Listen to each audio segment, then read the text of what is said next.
Prince had just insulted the Parliament-Funkadelic legacy on national radio. Bootsy Collins heard it. George Clinton heard it. And they decided to crash Prince's biggest concert of the year to teach him where funk really came from. What started as musical revenge became something nobody expected the moment Prince went from student to family, witnessed by 95,000 stunned fans. The Los Angeles Memorial Coliseum was a cathedral of sound. That September night, 95,000 people packed into every seat, every aisle, every available space. The energy was volcanic. This was the final American stop of Prince's Lovesexy Tour, and Los Angeles had turned out in force to witness the Purple One at the absolute peak of his powers. The stage was set up like a living room, transported to another dimension. A bed, a basketball hoop, curtains that billowed without wind. Purple lights swept across the massive crowd like searchlights hunting for believers. The smell of the California night mixed with anticipation and sweat. Prince had already delivered 2 hours of pure magic. Let's Go Crazy had opened the show like a bomb. Purple Rain had 95,000 people swaying as one organism. When Dove's Cry had stripped away everything but pure emotion. Now he was deep into Kiss, that minimalist funk masterpiece that had defined a generation. His voice cut through the night, sharp and sexual and utterly confident. The crowd sang every word back to him, a massive choir of devotion. But backstage, in the shadows behind the massive stage structure, 12 men wearing star-spangled jumpsuits, platform boots, and attitude were making their final preparations. The funk legends had arrived, and they were about to crash the party. 3 weeks earlier, Prince had made a mistake, a big one. During an interview with LA's Power 106 radio station, the DJ had asked him about his influences. It was supposed to be a softball question. Every artist talks about their heroes. But Prince, feeling cocky, feeling untouchable after years of dominating the charts, had said something he would come to regret. Funk started with me. Really, Prince had said, his voice carrying that mix of confidence and naivety that sometimes got him in trouble. Everything before was just preparation. R&B with a backbeat. I took it to where it needed to go. The DJ had laughed nervously. What about Parliament? Funkadelic? George Clinton? Bootsy Collins? Prince had shrugged. You could hear it in his voice. Old school. Respect to them. But that sound is finished. Funk in the 80s needs to be sleek, modern, not all that costume party stuff. The interview aired on a Thursday afternoon. By Thursday evening, Bootsy Collins had heard it. By Friday morning, George Clinton had heard it. By Friday afternoon, the entire Parliament-Funkadelic family, the godfathers of funk, the architects of the sound, the legends who had defined an entire genre had heard it. And they were not happy. Bootsy Collins sat in his Los Angeles hotel room, listening to a cassette recording of the interview for the 3rd time. Each time Prince dismissed P-Funk as old school, Bootsy's jaw tightened a little more. Kid doesn't know, Bootsy said to George Clinton, who sat across from him wearing a Technicolor caftan and a look of amused disbelief. He really doesn't know. Should we tell him? George asked, a mischievous smile playing at his lips. We could call him, set up a meeting, have a conversation, or we could show him, in front of his whole crowd. Make it a teaching moment he'll never forget. Bootsy leaned back, considering. Parliament-Funkadelic had been making funk music when Prince was still in diapers. They'd invented the cosmic sound, the intergalactic groove, the psychedelic soul that had influenced everyone from Prince to Red Hot Chili Peppers. They'd sold millions of records. They'd changed music history. And now some kid from Minneapolis, talented, yes, brilliant even, was acting like he'd invented the wheel. You thinking what I'm thinking? Bootsy asked. I'm thinking Prince's LA show is Saturday night. I'm thinking we happen to be in LA. I'm thinking I still know people who work at the Coliseum. Bootsy grinned. Crash the show? Not crash. Educate. There's a difference. By Saturday afternoon, the plan was in motion.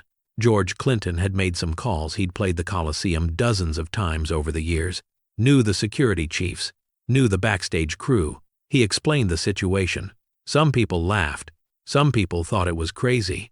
but everyone agreed it would be legendary.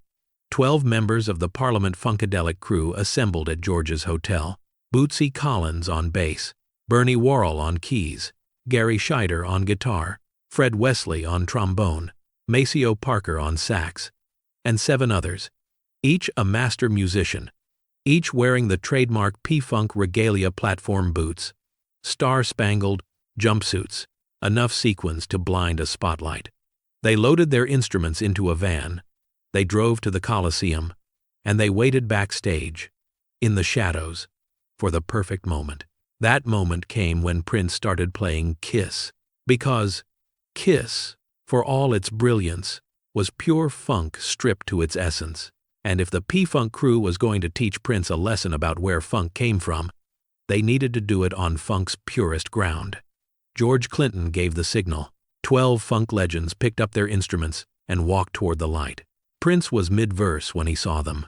At first, his brain couldn't process what his eyes were telling him. People were walking onto his stage. Lots of people, carrying instruments, wearing. Were those star-spangled jumpsuits? His fingers kept playing the Kiss riff on autopilot, but his mind had gone somewhere else entirely. Security should have stopped them. How did they get past then? He recognized the first face, the star-shaped glasses, the bass guitar that looked like it was built in a spaceship, the platform boots that added 6 inches to an already imposing presence. Bootsy Collins.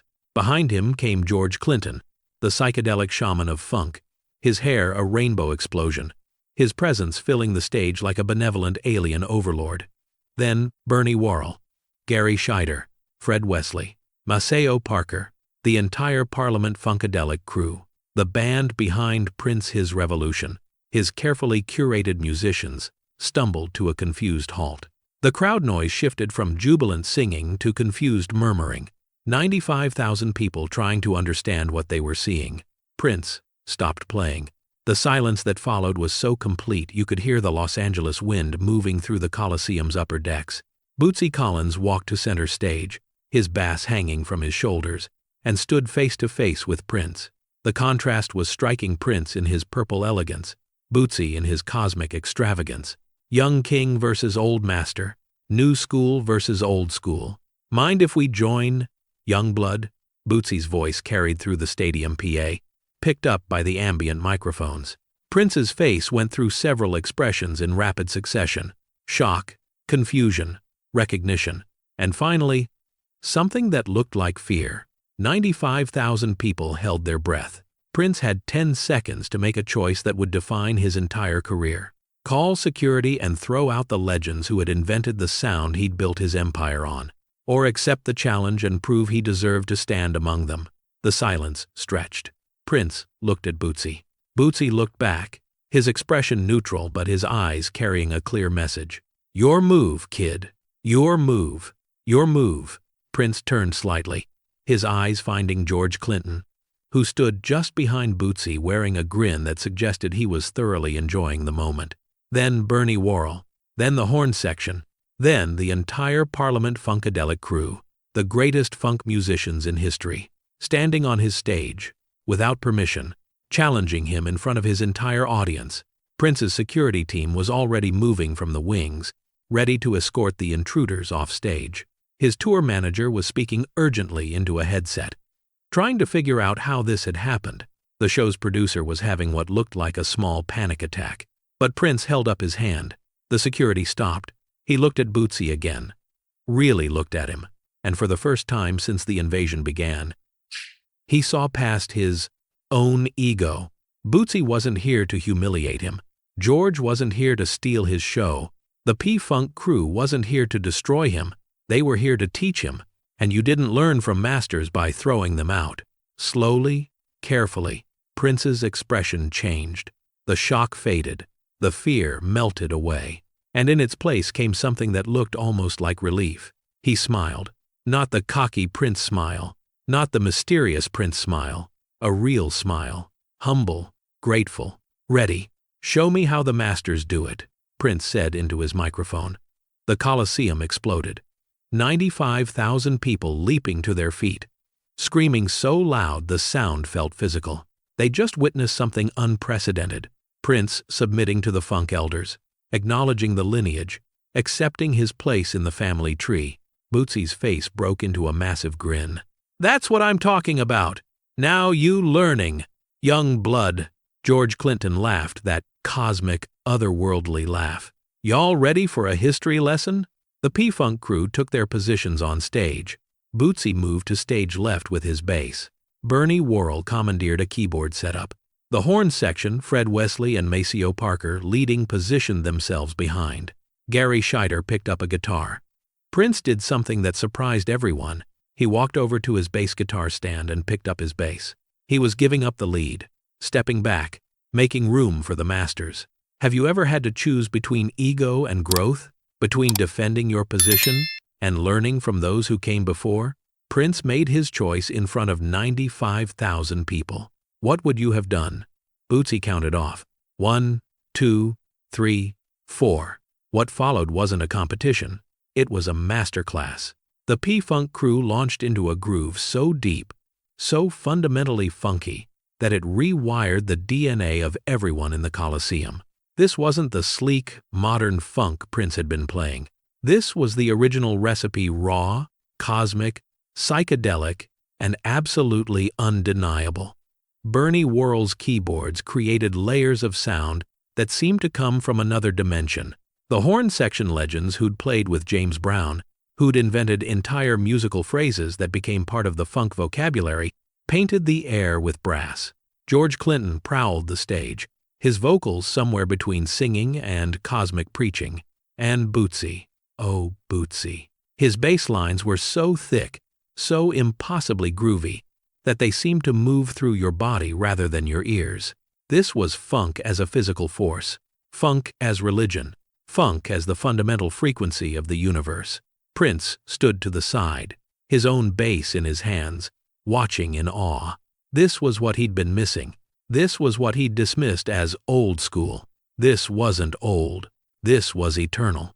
After 2 minutes of establishing the groove, Bootsy looked over at Prince and nodded. The invitation was clear. Now you. Show me what you learned. Prince stepped forward and added his bass line to Bootsy's. But he didn't try to compete. He didn't try to show off. He listened. He found the spaces in Bootsy's playing and filled them. He let the master lead and followed where the groove went. And slowly, beautifully, the two bass lines wove together. Old school and new school. Original recipe and modern interpretation. Father and son, musically speaking. The crowd was mesmerized. This wasn't what they'd come to see, but it was what they needed to witness. What started as a lesson became a conversation. Then the conversation became a celebration. Prince's band, initially frozen in confusion, began to join in. His drummer found the pocket with the P-Funk rhythm section. His guitarist started trading licks with Garry Scheider. The keyboards merged with Worrell's cosmic layering. And then Sheila E. appeared from stage right, her own drum kit being rolled into position by crew members who'd clearly been waiting for this moment. She caught Prince's eye and grinned. He nodded. She knew what was happening. This wasn't an invasion. This was an initiation. Her timbales cut through the mix, adding a Latin percussion edge to the funk foundation. The groove deepened. The pocket widened. The music became something that transcended any single artist or era. For 25 minutes, the stage of the Los Angeles Memorial Coliseum became a temple of funk. Not Prince's funk, not P-Funk's funk, just funk itself, the pure, undiluted essence of the groove. George Clinton took the microphone and began to preach. His voice was somewhere between prophet and comedian, cosmic and completely grounded. We are all connected by the one. The funk is eternal. The funk is now. The funk was before, and the funk will be after. The crowd was on its feet, dancing in the aisles, up in the stands, everywhere. Security had given up trying to maintain order. This was beyond order. This was transcendence. Prince moved across the stage, no longer the star, just another musician in the collective groove. He traded bass lines with Bootsy. He sang harmonies behind George Clinton. He played rhythm guitar alongside Garry Scheider. For perhaps the first time in years, Prince wasn't performing. He was participating. At one point, Worrell caught Prince's eye and gestured to the keyboard. Prince walked over, and for 5 minutes, they played a dueling keyboard solo that moved from funky to jazzy to completely cosmic. Worrell's fingers danced across the keys like he was channeling signals from outer space. Prince responded with his own style, clean, precise, modern, and somehow the two approaches fit together perfectly. The horn section built a wall of brass behind them. Fred Wesley's trombone and Maceo Parker's saxophone created countermelodies that seemed to tell entire stories within the larger composition. But it was what happened next that would become the moment everyone remembered. The moment when Prince stopped being a student and became family. The jam was reaching its peak when Prince did something that shocked even the P-Funk crew. He walked to center stage, where Bootsy was laying down a bass line so thick you could walk on it. And in front of 95,000 people, in the middle of the greatest funk jam in rock history, Prince knelt down. Then he reached down and untied Bootsy Collins' right platform boot. The music didn't stop, the groove kept going, kept building, but everyone on stage froze for a split second. This was a sacred gesture in funk culture. It dated back to James Brown's earliest performances. To remove someone's shoe on stage was to say, "You walked the path, you paved the road. I follow in your footsteps." Bootsy's eyes went wide. George Clinton stopped mid-phrase, his mouth hanging open. Even Bernie Worrell, who'd seen everything in 40 years of funk, looked stunned. Prince carefully removed Bootsy's boot, held it up to the crowd like a sacred relic, and then placed it gently at the front of the stage. Then he removed his own purple boot and placed it right next to Bootsy's. Old school and new school, side by side. The symbolism was impossible to miss. Prince wasn't just acknowledging Bootsy as a master. He was placing himself in the lineage, saying, "I am part of this family. I am a child of funk. I stand on your shoulders." Bootsy pulled Prince to his feet and hugged him, not a casual hug, but a bone-crushing embrace that lasted 10 seconds. When they separated, Bootsy's face was wet with tears. "Welcome home, little brother," Bootsy said into his microphone, his voice thick with emotion. "Welcome to the family." The Coliseum absolutely erupted. The sound was so loud it registered on seismographs at nearby universities. People were crying. People were screaming. People were hugging strangers. They just witnessed the passing of the torch. Except it wasn't really a passing, it was more like an expansion. The torch had just gotten bigger, brighter, strong enough to light up the whole world. The jam wound down gradually, like a spaceship returning to Earth. The horn section brought it home with a final flourish. Bernie Worrell's keyboards created a cascading resolution. And finally, Bootsy and Prince played the last notes together, two bass guitars speaking the same language across different generations. When the music stopped, the silence lasted exactly 3 seconds. Then the standing ovation began. It lasted 15 minutes. 15 solid minutes of 95,000 people on their feet, applauding, crying, screaming their appreciation. Security stopped trying to maintain order. The venue management stopped worrying about overtime. The only thing that mattered was this moment. Prince took the microphone. His voice was quiet, reflective, completely stripped of the usual performance bravado. "Tonight I learned something," he said, and the crowd quieted to hear him. Funk isn't about who's better. It's not about old school versus new school. It's not about competition, or ego, or any of that. He paused, looking at the P-Funk crew standing around him. It's about family. It's about lineage.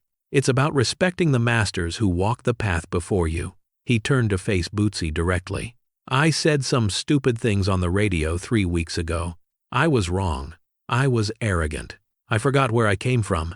His voice cracked slightly. "You could have destroyed me tonight. Instead, you taught me. You welcomed me. You showed me what real funk is." He walked over to Bootsy and embraced him again. "You taught me without teaching me," Prince whispered, but the microphone picked it up and sent it through the stadium. George Clinton stepped forward, putting his arms around both of them. "The funk is for everybody," he said. "As long as you got the groove in your soul, your family." The rest of the P-Funk crew joined in, creating a massive group hug on stage. Sheila E. rolled over on her drum throne and added herself to the pile. Prince's band came forward. For a moment, 20 musicians stood in the center of the stage, holding each other, celebrating not victory but unity. What happened backstage after the show would cement this night as truly legendary. In Prince's dressing room, surrounded by the P-Funk crew still in their star-spangled jumpsuits, the conversation went deep. "Why'd you do it?" Prince asked Bootsy. "You could have embarrassed me out there, made me look like a fool in front of my whole audience." Bootsy leaned back, his star-shaped glasses reflecting the purple light. "Because embarrassment don't teach nothing. You gotta lift people up to show them how high they can go." George Clinton nodded. "Besides, we were young and stupid once too. Back in the day, we thought we invented everything. Took some older cats to show us we were just part of a bigger story." "The lineage goes back forever," Bernie Worrell added. "James Brown, Sly Stone, all the way back to the blues, to Africa, to wherever music came from. We're all just links in the chain." Prince sat quietly for a moment, absorbing this. Then he made a decision. "Come to Paisley Park," he said. "Next month, let's record something together. Not for radio, not for labels, just for us. Just to document this family." The P-Funk crew looked at each other.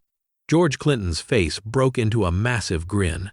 "Now you're talking, young blood. Now you're really talking." In November 1988, Prince and the Parliament-Funkadelic crew spent 2 weeks at Paisley Park recording what they called Funk Bloodline, a 22-minute epic that blended Prince's modern production with P-Funk's cosmic groove. The track was never officially released. Prince's label thought it was too experimental. The recording industry didn't know what to do with it, but bootleg copies circulated for decades. It became legendary among funk collectors, the holy grail of unreleased recordings. Some said it was the greatest funk track ever recorded. Others said it was too powerful to ever be released commercially. Everyone who heard it agreed on one thing: it was pure magic. Bootsy kept the platform boot that Prince had removed on stage. It sat in his studio in Cincinnati for the next 30 years, in a glass case with a small plaque. "The night the family got bigger." LA Coliseum, September 1988. Prince kept his own boot in the same condition, unworn, preserved exactly as it was that night. When he died in 2016, the boot was found in his bedroom at Paisley Park, right next to his bed, where he could see it every morning. In Bootsy's last interview before his retirement, he talked about that night. "Prince called me 3 days after that show," Bootsy said, his voice soft with memory. He said, "You saved me from becoming a caricature. You reminded me it's not about being better. It's about being real." That's when I knew that night in LA, Prince stopped being a student. He became family. He became a link in the chain. Real power isn't about dominating others. It's about lifting them up until they can stand beside you as equals. That's what the Parliament-Funkadelic crew taught Prince that September night in Los Angeles. And that's what Prince taught the world for the rest of his career. If this story reminded you that we all stand on the shoulders of those who came before us, share it with someone who needs to remember. Ego is temporary, but legacy is forever. The funk lives on. The family grows. The groove never stops. What's your favorite funk memory? Drop a comment and keep the conversation going. And hit that subscribe button because the next untold story is waiting. And trust us, you won't want to miss it.